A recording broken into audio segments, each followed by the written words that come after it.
The perpetual calendar complication is among, if not the most coveted complication in watchmaking. And any high-end watch manufacturer worth their salt has a perpetual calendar in their esteemed catalog. IWC is certainly no stranger to this complication, with the famed Kurt Klaus developing a proprietary module that consists of only 80 components, which on the user end side also made things a lot easier in terms of actually adjusting and setting the complication, which, as we know, can be a total nightmare and why everybody always suggests that you have a watch winder to put your perpetual calendar on. Well, today, why are we talking about perpetual calendar? Well, IWC has just launched a new IWC Portofino perpetual calendar collection with a model in stainless steel and in 18-karat 5N gold. Each of the cases are fully polished in line with the dressy elegance of the Portofino collection, but strangely enough, are 50 meters water resistant.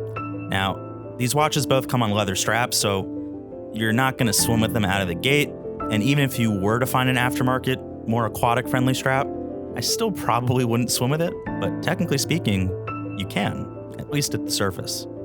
Now, from other manufacturers, we've seen very, very sort of outrageous perpetual calendars, open worked, and they can be quite busy, especially with all the indications that a perpetual calendar requires. Watchmaking at times can be about balance, and so I think IWC appropriately has kept the design of the Portofino watch very simple and let the complexity of the perpetual calendar itself add further intrigue to its dial. So within both of the cases, which for the record are 40 millimeters in diameter and 12.7 millimeters thick, they each have clean, silver-plated dials with applied indices and markers, as well as a hours a minute handset that matches the case. As you look to the registers at 3, 6, and 9 o'clock, however, as well as the central seconds hand, you'll find that they've actually been blued, adding further elegance and, I know you hate when I say it, but a pop of color. Within the 9 o'clock register, you have a day indication, and in a small aperture within that register, you also have a leap year indication.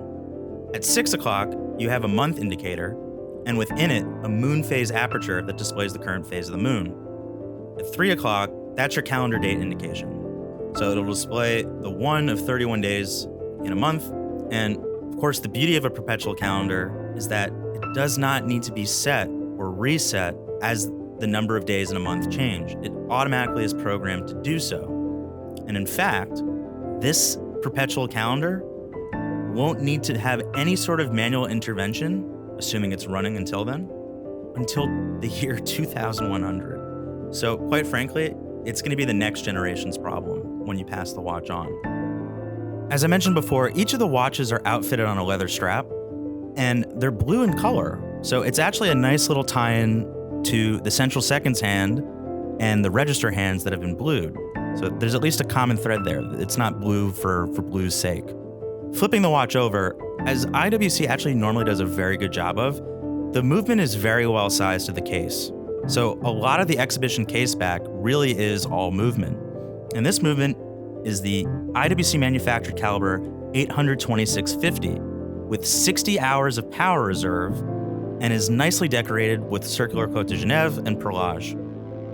As expected, you also have the sort of semi-open worked Albert Peloton winding rotor that will make sure that winding this perpetual calendar is very efficient while on the wrist. And this, of course, is very important because this is a watch you don't want to let run out of power, right?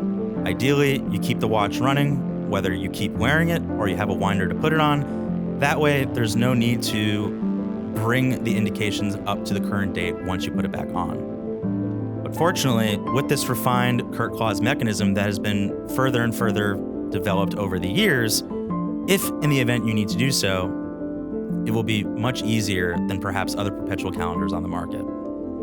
The stainless steel configuration will set you back 33,900 Australian dollars, and the 18-karat 5N gold configuration is going to set you back 48,100 Australian dollars.